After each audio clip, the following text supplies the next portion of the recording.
It was her final day at the shelter. She was extremely pregnant. She got to the foster and within hours was delivering puppies. Hey, everybody, it's PJ and Christine, and welcome to our podcast, For the Love of Dog. Hey, everybody. So, this is our last podcast of the year. We will have some more next year, but we had thought we would talk about a few things that maybe people who aren't in the trenches like we are every day, things that we deal with. I think Christine had a good idea that we wish everybody understood that, when we rescue a dog, just because we've rescued it and it's safe with us, it doesn't stop. The need doesn't stop, right? In fact, that's when it starts, really. Getting the dog out of the shelter is one of the easiest things to do, right? So why don't you talk about that a little bit, Christine? I think the biggest thing that people forget is once the dog actually leaves the shelter, like PJ said, everything literally begins at that point. We're trying to find a foster. If the dog has medical needs, the dog needs to get to the vet. All those things cost money, which is why we're constantly asking for the support of our community. A lot of dogs that we get have medical issues that we don't know how much it's going to cost until they get to the vet. Sometimes we can be really surprised about the cost. Also, the continued care. I mean, it's not just one vet visit. If it's something major, the dog is needing to go back for multiple vet visits. Getting the dog to the vet also costs money. Transportation. Of course, we try to find people that will transport for free, but usually the case is we have to pay people to transport if the foster can't take the dog. So a lot of those things people forget about. I know there's so many dogs out there to be seen. People move on to the next dog in need, but we just don't want people to forget once the dog is actually safe in our rescue. The need is continued until that dog actually is physically adopted and in a forever home. All the costs that are incurred while the dog is in foster, food, medication, shelter, supplies, all the supplies. I mean, all of that is ongoing costs. And sometimes if we have the dog months up to a year, all those things add up really quickly. Yeah, it's true. I mean, just to build on that a little bit, I mean, sometimes, we shouldn't do this. I shouldn't do this. But sometimes a dog really tugs at our heartstrings. So we rescue it knowing we don't have a foster. So that means either it has to stay at the vet if we can find one. Most vets don't even do overnight care anymore. Or we have to find boarding. And boarding is expensive. I mean, it costs us, between $80,000 and $100,000 a year for the dogs we have. And that was 10 dogs. It was slightly over 10 dogs because we'd have some leave, some come in, but still, it's a big expense. It's not anything we want to do. I prefer not to put a dog in boarding because it's so much better for the dog. It's easy. Once the dog learns how to be part of a family, learns all those things about, when you're in a home, potty training, all those things.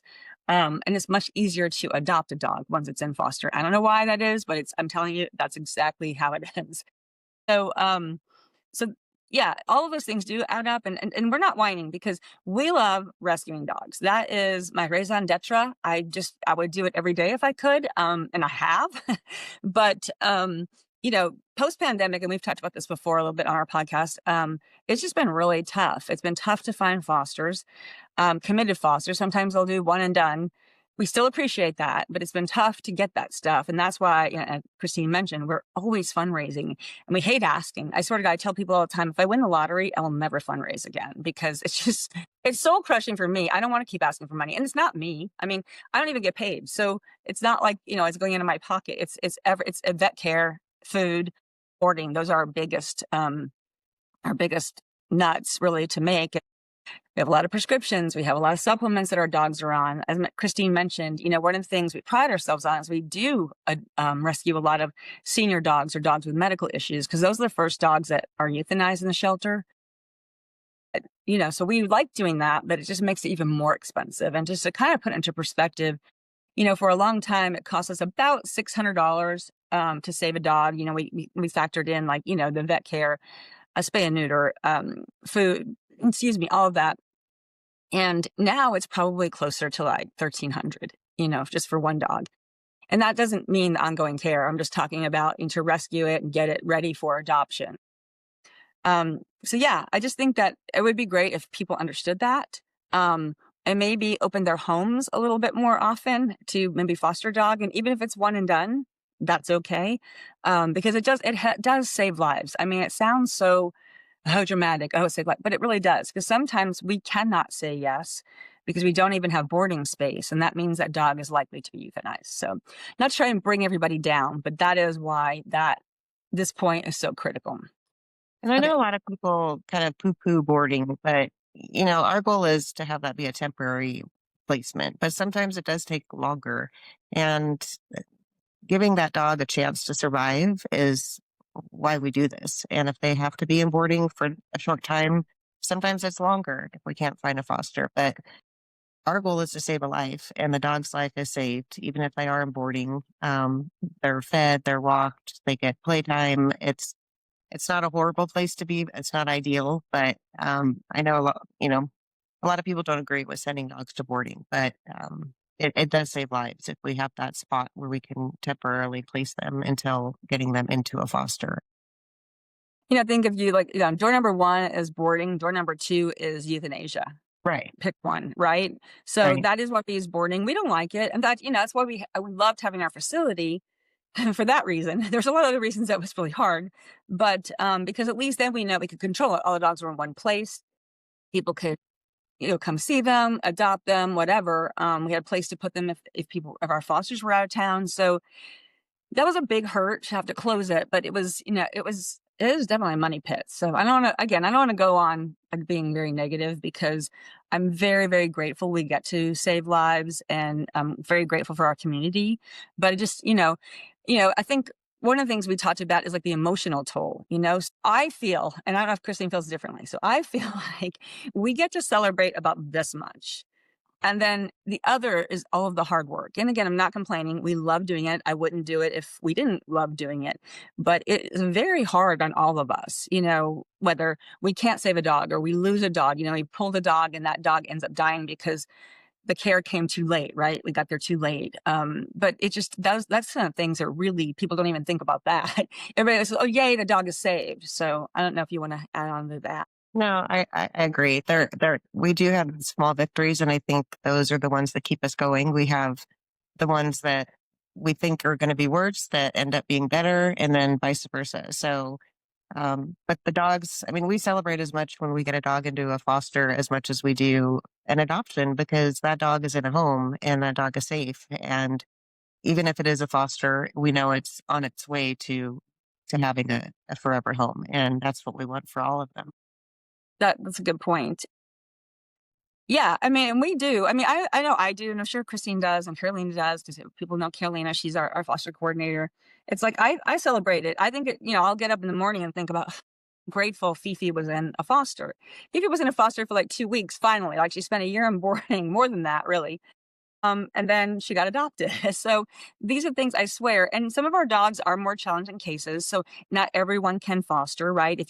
Sometimes our dog needs to be the only pet in the home, right? So if you have dogs or cats, it's not possible, or if you have kids and they're not really good with little kids or something. So I get that. But I do think that if more people realize the impact that they could have just by fostering a dog for 3, 6, 9 months, whatever, it's just, again, I hate people say it all the time. So it starts to sound trite, but it literally saves a life. And the thing is, people believe, I shouldn't say that. I believe that people believe that, there's something wrong with shelter dogs, right? They got rid of them for some reason. And that's not the case. I would say 99% of the dogs, and maybe even higher, that we get just either didn't get any training or getting boundaries or anything like that when they were younger. And once we institute that, they're great. And some of them are just perfect. We've had a lot of them that would plug and play. Like I could plug into a home with families, dogs, cats, It whatever. So is. Yeah. yeah, exactly. So I think that does give me the emotional reward to keep going, because it does get hard. And I talked to other rescues and I've talked to other sanctuaries, across the nation, and they all they have the same thing. So I know it's not just us. And I am so grateful for our community because you have helped us do so much. And we're a tiny rescue, but we're big on community. So we have saved a lot of dogs, and that's all because of the people who support us. Yeah. I mean, it's not a 9 to 5 job. It's a 24 No. it's a 24/7 job. It is. I mean, it's like sometimes one of us needs to like take a couple hours off. It's like always like oh my God, what do we do? We did this, So, but I'm really lucky also to have a team where we are a team. Christine does a lot, and Carolina does a lot. But we also have a lot of volunteers. We have volunteer dog walkers, and we have the fosters who are amazing. We have lots of people who help, and so I don't take that lightly. I think it's, pretty important, and we've grown that organically. And I think it's because we're transparent. We tell you what's going on. We do share the wins. We share the hard times sometimes. And that's, I think we'll always continue to do that. And I hope that's what keeps bringing people back. Well, I feel like we've had some really hard losses this year. Not only dogs that were adopted that, were elderly, that it's always, I mean, of course we're happy to see that they left in a home, surrounded by their family. But we've also had some hard losses in, our foster community that, gosh, I'm thinking of a few. I mean, we've had Tara, who was in foster, who passed away, um, just of medical issues. Droopy recently, who was with his permanent foster because of his age and medical issues.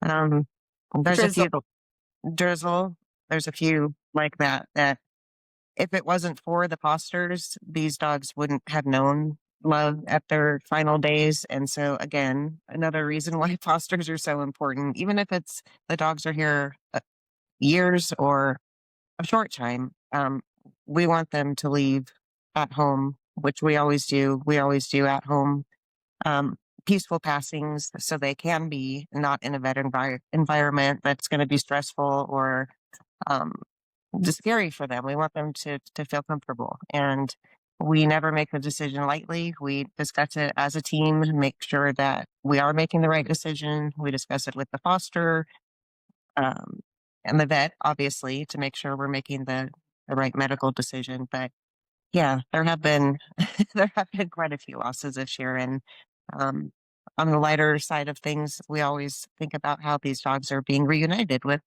their, other dogs that have gone before them. So that's on a happy note.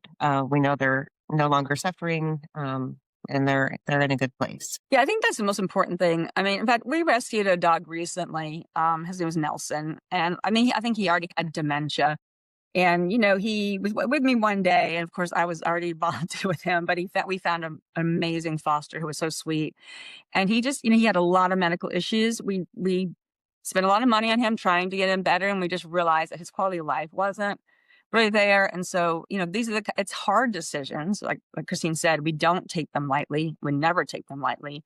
But, at the end of the day, I'm always very grateful that they got to feel some love, whether it's for days, weeks, months, or years. And that's our fosters, I mean, sometimes they're having to, take them to a lot of vet appointments or giving a lot of medication or, cleaning up messes, like, depending on what the issue is. So, and no one's complained. They just, they're very thoughtful. And I appreciate that. So Mhm. that's the bad side. Let's talk about memorable saves because that is the happy stuff. It is the happy stuff.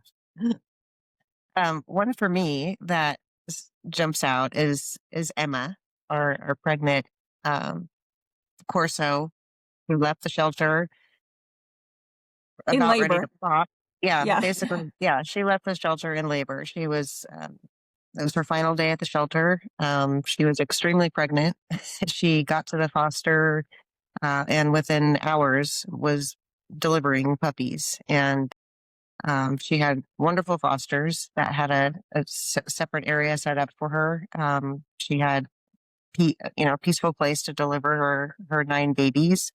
Um, Sadly, one didn't make it, which isn't uncommon, but she had 8 that were healthy and, are now all in forever homes, including Emma, which We know that Mama usually always is the last to be adopted, and she had some great adopters to step forward for her, which we're actually going to highlight tomorrow on social media. So you can tune in there and see their update for Emma. But everyone's doing fantastic, and that was just one that you just think if it hadn't happened, if she hadn't left the shelter that day, that would have been 10 lives, including Mom that didn't make it out. So that was a big one for me this year that really warmed Yeah. my heart. Yeah, and the puppies were obviously adorable, and, Yes. it's very cute to see them. They, like, were just, like they're just so cute when they were, like, nursing. It just they were and she was a great mom, and she got an amazing home, so Yeah. that one's good. I think about we just recently we took this, French bulldog, Bijou, and she had puppies as well, and her story was even sadder. Well, Emma's was very sad, so I don't want to take that away. But now she's wonderful, right? Now she has this great home, and their her owners love her so much, and that's always good to hear. But Bijou was like this French bulldog up in like Kern County, and they found her, I think, like I don't know, on the road or something or in a field. And she had already had puppies. And, to me, that's so sad. I mean, it wasn't even in the shelter, shelters are not great. They're not great for moms and puppies, but at least it's sheltered, right? You're out of the elements or whatever. You're not getting eaten by a coyote or whatever. So, but we got her. And the cool and interesting thing about that is she actually got adopted and we still have like, I think 2 or 3 of her puppies left. So that makes me feel so good. My mom gets adopted first. I can't tell you. It's just the best because, like Christine said, a lot of times they stay around. Sometimes they stay around for a really long time because everyone's a puppy. So I liked that one. Do you have any others that you want to? We have so many, but I think Kylie and Kira were another one. It's another mom and puppy, but they were living in a junkyard. Mom had been there for at least 2 years and had multiple litters, and finally someone was able to intervene and get the facility, the junkyard, to relinquish the dogs to us. And I think there were 3 puppies at the time when they initially went, and they ended up placing 2 of them. So we got Kira and Kylie. Kylie got the puppy got adopted. Kira, who's amazing. I mean, for a dog that lived in a junkyard for 2 years, everyone that meets her is just shocked. She's a husky. She's quiet. She's calm. She walks it on leash. Like it just, it's just amazing the resilience of dogs. That after, I mean, she knew none of this living in a junkyard. She just had baby. She was just a baby machine. So the fact that she came out of that and was just transitioned into such a great dog. And I think that's another one that sticks out to me, that who knows how long she would have been there otherwise, and how many more litters she would have had if we weren't able to get her. And she is still looking for a foster. We would love to find someone to foster Kira. You can see her on our website. She's beautiful. One brown eye, one blue eye. And again, just everyone that meets her is like, is this really a husky? She's nothing like a husky that I have met before. And nothing against huskies. no, we love them or we wouldn't have gotten her. Right. But I mean, in the Huskies, generalizations, they're true for some part of it. So in general, Huskies tend to have a lot of energy, right? And that's because they were bred to pull sleds and, and that's what they were, that's what they want to do. They want to have a job. She is so calm and so sweet and just really honestly perfect. I fell in love with her. If I didn't have 5 in my home, I would have her because I do love female. I love them all. I love female dogs, and she is just very calm. She's potty trained. She's really just a good girl. So I really hope that somebody will, at least foster her because she's been. I mean, we did take her out of a very bad situation, but she's still in boarding, which is better, but not great. So I hope that we can find her a home because she is really, really sweet. One of my other ones is Dudley. And again, we could sit here and talk for hours about RSAs, but Dudley, they told us he was this old man. I think it was in Beaumont, California. Yeah. And the police, they don't even have an animal control. So the police department picks up the dogs. And so they reached out and it was kind of like, I didn't have a relationship or anything with them, but then, I saw him and I was okay, we'll take him.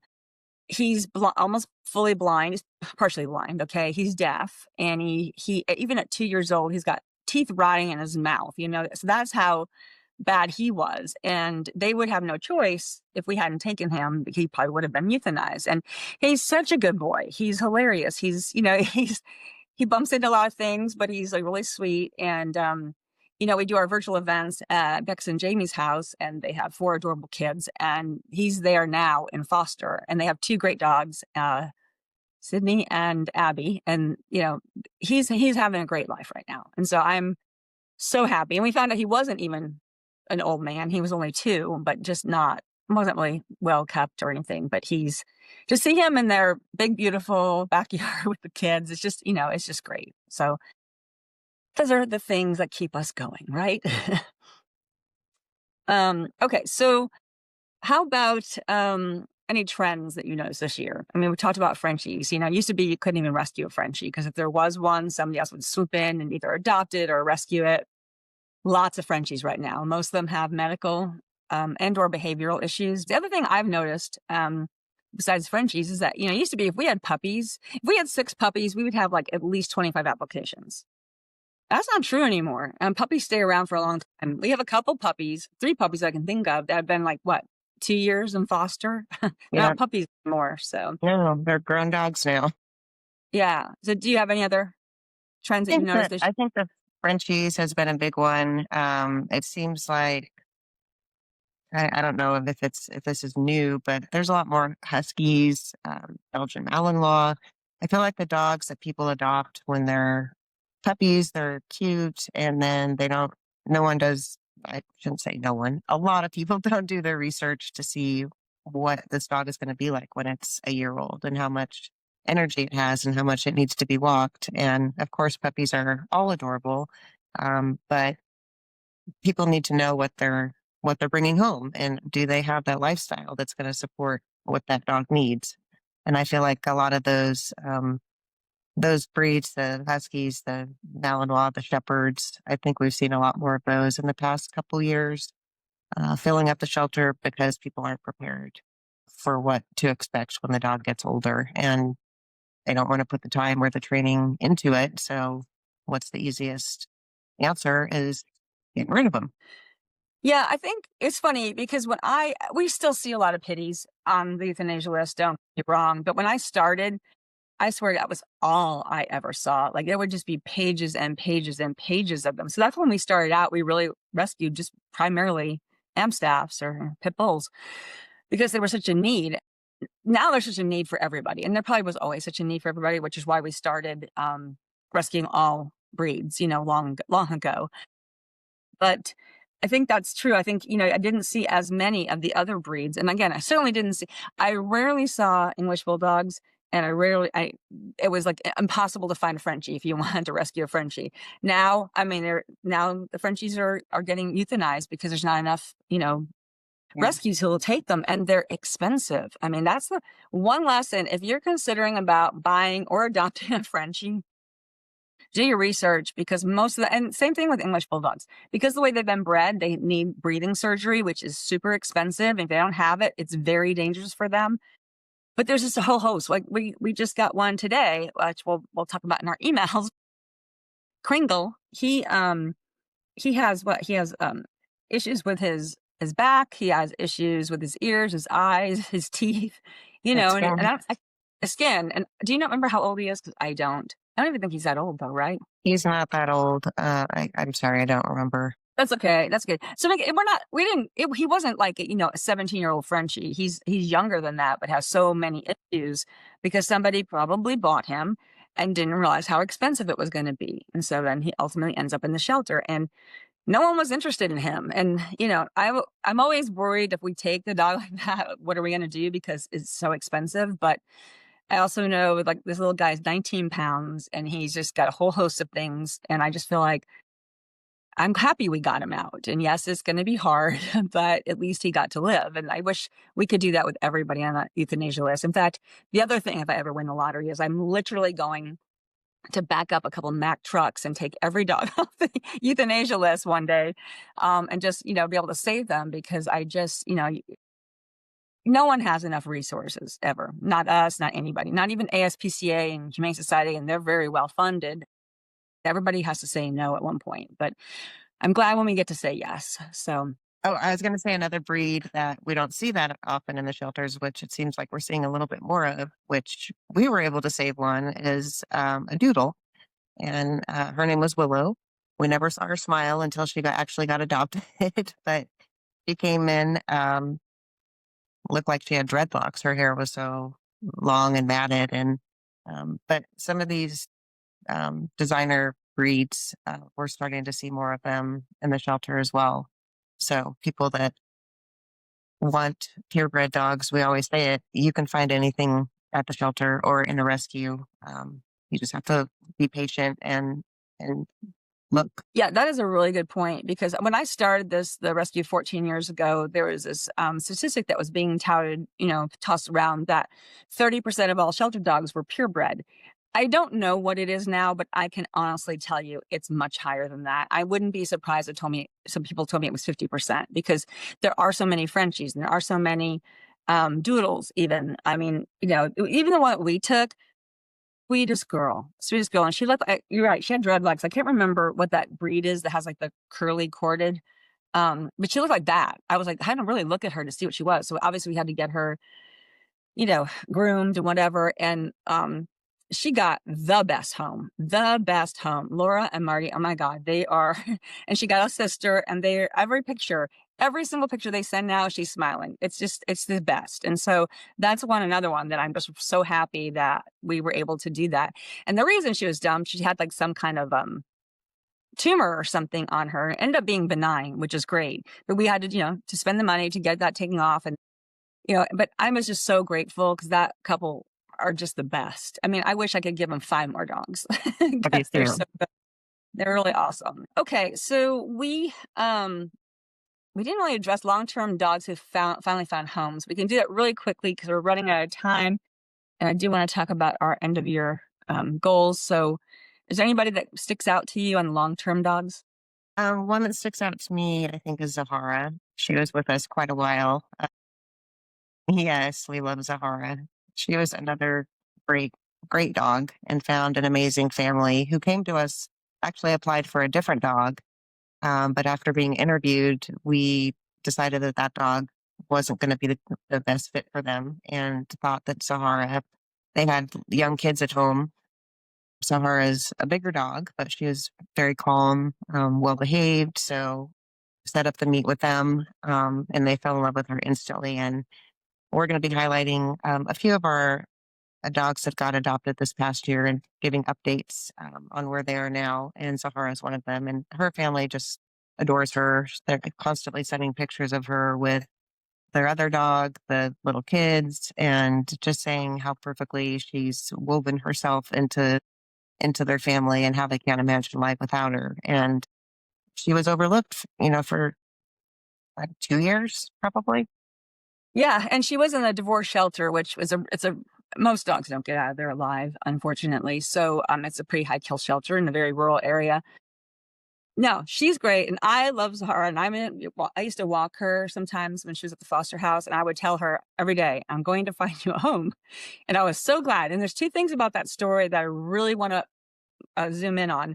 One, the family who had applied for a different dog that we thought wasn't a good fit, and I don't even remember who they applied for, but they were open. Because sometimes if we tell people it's not a good fit, they get angry with us. And I just learned my lesson. I don't acquiesce because I know bad things will happen if we place a dog that is not a good fit.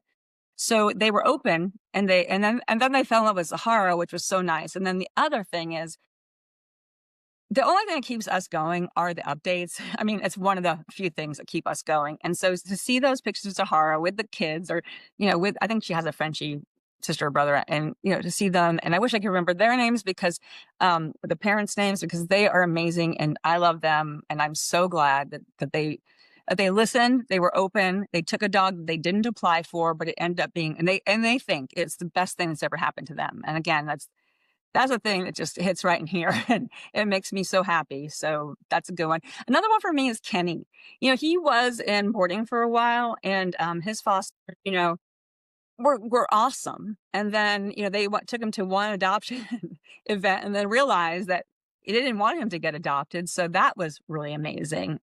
So he has a great home. And then they've just adopted another dog who's another great dog who's been in boarding for over a year. You know, I heart everybody here. They're awesome. Me too. Yeah, the updates of Kenny and Fifi are amazing as well. I mean, seeing them, they knew each other from boarding when they got separated. Not that they were bonded in boarding, but just to think about their stories kind of intertwined. Just the timing was a little bit different for both of them. But seeing them together now on walks and with their two human brothers that love both of them, they're just happy, so happy. Yeah. And that's honestly, that's all we do it for. Trust me, there's no money in rescue. we're not sitting here, lighting our cigarettes with $100 bills, but that's the things that keep us going. And so we continue to strive for that. And those are the things that just keep us going. So with that, we're going to end really soon. So I just want to talk about, we do have a fundraising goal the end of this year. It's steep. We're trying to raise $200,000. I don't know if we'll do it, but we're going to try. We do have some matching gifts that we'll be able to use. Hopefully people will donate because their gift will go, twice as far. But it's not like just like, oh, we need to line our pockets. We've got dogs with some serious medical conditions that we've had to put off, either testing or surgeries because we just can't afford it. And then, vet care even for, the first quarter. I mean, it's going to be, in the tens of thousands. It just always is, even if it's just routine. But often we have dogs that don't have routines.